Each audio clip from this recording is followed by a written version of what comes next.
There isn't much going on in winter, so it's a great time to build new skills as a homemaker. I am contextualizing that today in a few cozy recipes: a creamy chicken soup with sourdough dumplings, cast iron pizza, and a buttery chicken and veggie sheet pan dinner. The topic of learning new skills has really been on the forefront of my mind because I have been teaching sourdough starter classes locally. I'm actually measuring out practice feeding starter for my workshop later this evening, but coming together with a group of people and teaching a new skill and watching them learn something new, ask questions, and learn a new skill for themselves and to share with their family has been really inspiring. Of course, learning how to make bread, for example, can be a brand new skill, but learning to improve your skills at home or as a cook or homemaker doesn't mean you have to reinvent the wheel. And one of my favorite ways of implementing new skills is by combining something old and something new. So on this evening, I am making a creamy chicken soup with sourdough dumplings. And now the soup portion is actually an old recipe. It's a pretty standard creamy soup recipe that I can basically make by heart, but the sourdough dumplings is something brand new. This recipe will soon be on my blog, but I need to do a little more testing with the dumplings to perfect it, but they were still really great. So the dumplings are brand new to me, and to do this, I am mixing together flour, baking powder, and salt. And then I'm cutting in butter and then mixing in sourdough discard and an egg. And then I'm just simply combining this until it comes together as a nicely formed ball of dough. This scaffolding approach of layering something new on top of something you're already really comfortable with is a great way to learn. So I've actually been a teacher for 15 years, which is hard to believe. I've been teaching for 15 years, but I have learned over the years of working with students and studying learning that yes, of course, sometimes we just have to learn something brand new that we've never encountered before. But sometimes the best learning and the best skills are built when we take something we already know and then layer it with something new. It reduces the pressure to constantly reinvent the wheel. It means that we only have to learn just one thing at a time. And I think it's just more digestible to learn new skills this way. Once the dough has come together and formed, I'm just going to put it in a bowl and cover it with a damp towel and let it sit at room temperature for a few hours to ferment. I will put it in the fridge about an hour or so before I want to make the dumplings in the soup, so that way it firms up enough for me to shape into balls. At the same time, while I'm learning to make sourdough dumplings, I have bone broth going, which is something I don't even have to think about. So I just put it on the stove and let it do its thing because this is second nature to me. So that way I can get other things done, like showing my child how to do laundry. She's really into helping me do laundry right now. So I am just going to cultivate that skill with her and enjoy it while it lasts.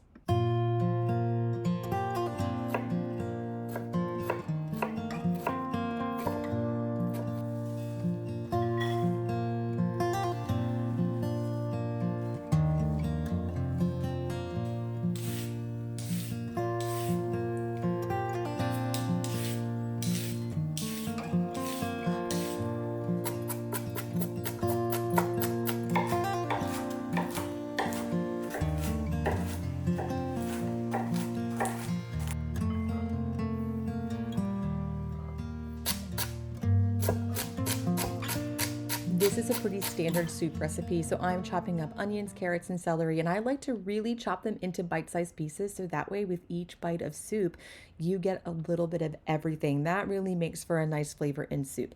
And then I am also chopping up chicken thighs into about 1 inch or bite-sized pieces for the same reason, so that we can get a little bit of vegetable and chicken in each bite, but also it cooks faster when it is chopped a little smaller. And then I'm just simply sauteing this with a little bit of butter until they are tender crisp, adding in a little salt and pepper for flavor. And then just before adding in the other ingredients, I like to put the garlic in so that way it doesn't get bitter. I just cook it until it's aromatic and then put the remaining ingredients in. There was definitely a time when I would just throw the garlic in with the onions and carrots and celery and just cook everything together, but then the garlic would burn and not taste very good. And that's a good example of how when you learn just new things, little tidbits of information, you can apply them to just about everything that you're doing. So that way each recipe you make or whatever project it is you're working on becomes a little bit easier in time as you layer on new knowledge and new skill sets. So then I put in a 1/4 cup of flour, cook that for a minute just to get that flour taste out. And then I'm adding in my bone broth. So I'm just ladling it in through a sieve because the stock pot's really heavy. And once it's light enough for me to actually pour, I'm just pouring that bone broth right in there and bringing this to a boil. I'm also adding the chicken thighs in at this point, so they will cook in with the broth, which adds a lot of flavor to the soup. And then I'm adding in a little salt and pepper to taste and Italian seasoning. And then I just let this simmer until the chicken thighs are cooked. So that's something that requires very little thinking for me, and I can just get that going and focus on something else. And in this case, it is finishing up my sourdough dumplings. So at this point, they've been in the fridge for a little bit so the dough can firm up, and I'm just scooping them out by a spoonful and rolling them into a ball. I would say this is about a tablespoon. I will say the next time I make this, I'm going to do it a little bit smaller. I haven't quite figured out exactly what the right size is for this yet, but they were a little bit too dense in the middle for my liking. But in any case, I'm just rolling them up in two balls, about equal size. And once I have all of them done, which I think I had about 24 or 25, putting them right into the soup to cook. I also added in a whole package of spinach and I put in, I'd say about a half a cup of heavy cream. The last time I made this soup, I used whole milk, which worked fine. You could use half and half, but I had all this heavy cream on hand that I just needed to get rid of. So I put it in there.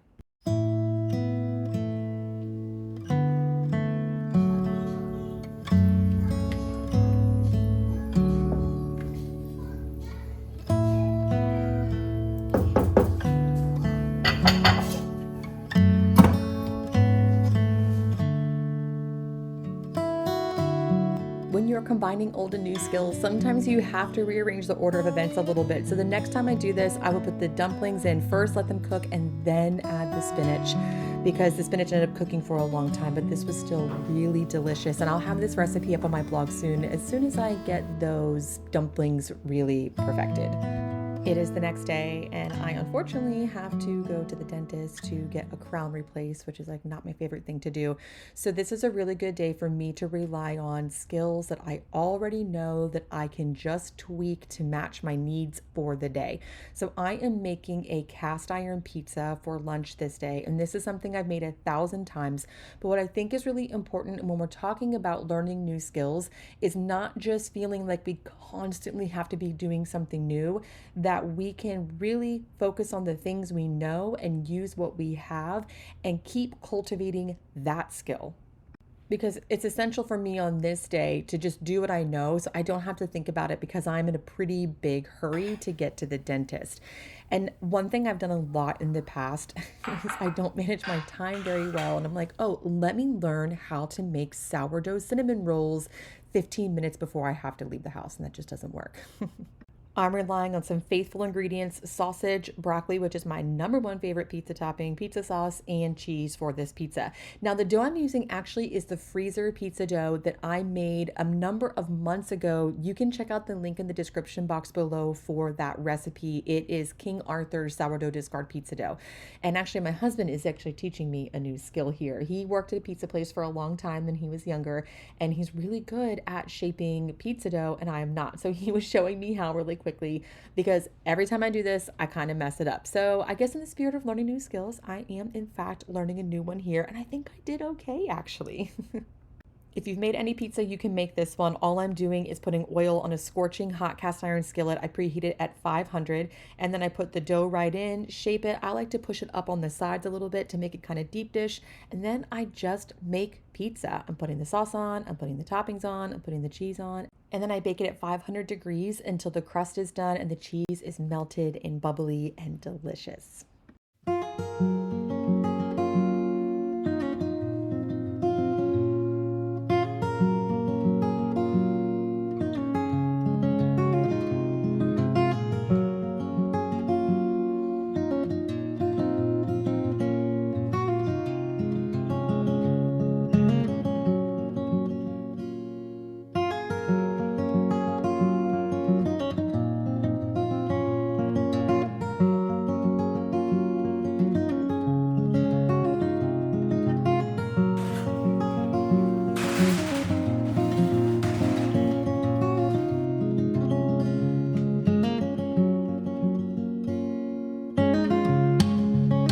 My last tip for using winter to build new habits is to allow the knowledge of others to inspire you. That doesn't necessarily mean that what you learn from others has to be something brand new. Maybe more importantly, what I mean is that the inspiration from other people can remind you of the things that you already know. So I just found this YouTube channel. It's called Healthy Elizabeth. You should totally check it out. Her recipes are awesome. She was making a chicken sheet pan dinner on the episode that I watched. And she had this like really delicious buttery herb sauce that she put on it, which reminded me that I had homemade compound butter with fresh herbs from my garden that I made in July. It's been sitting in the freezer this whole time and I totally forgot about it. In fact, I even made that on YouTube, so you can check out the link in the description box below and see how I made it. So I used inspiration from her to create my own sheet pan meal using knowledge I already have and maybe even more importantly, ingredients I already had on hand. The butter is a salted lemon basil butter that I made, and then all I'm doing is chopping up some russet potatoes, onions, and carrots. And then I have a preheated stone baking sheet that I really love to use, and I'm simply putting chicken breast on the sheet, and I'm using a little salt and pepper to season it. I'm throwing on the vegetables right on top of the sheet and even a little bit over the chicken, and then I'm drizzling the butter over it.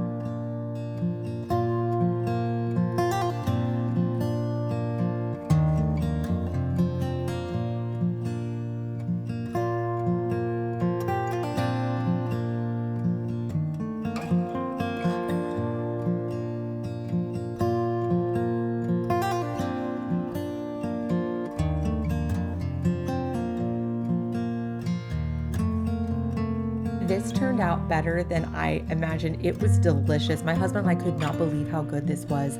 We ate it for dinner that night and we had it for lunch the next day, so we were able to get a couple meals out of it. And really all this was a recipe that I already know that I kind of forgot. Like I haven't made sheet pan dinners in a long time. I'm not really sure why, but because I was inspired by someone else, I was able to tap into what I already know and use those skills to create something that felt really new and was very nourishing and delicious for my family. These tips for building new skills, combining something new with something old, relying on what you already know, and finding inspiration from others. This isn't just related to cooking. I'm just contextualizing it in cooking because that's what I was doing on these 2 days. But this is applicable to just about anything you're doing. So I hope this has helped you find a little inspiration for cultivating new skills, for using this downtime of winter to finding something new and inspiring and exciting to do. And hopefully we can carry all that new information and those new skills with us into spring and summer whenever they arrive. Thank you so much for tuning into Moon and Magnolia's YouTube channel, where we elevate the everyday from scratch and at home, and I'll see you again next time.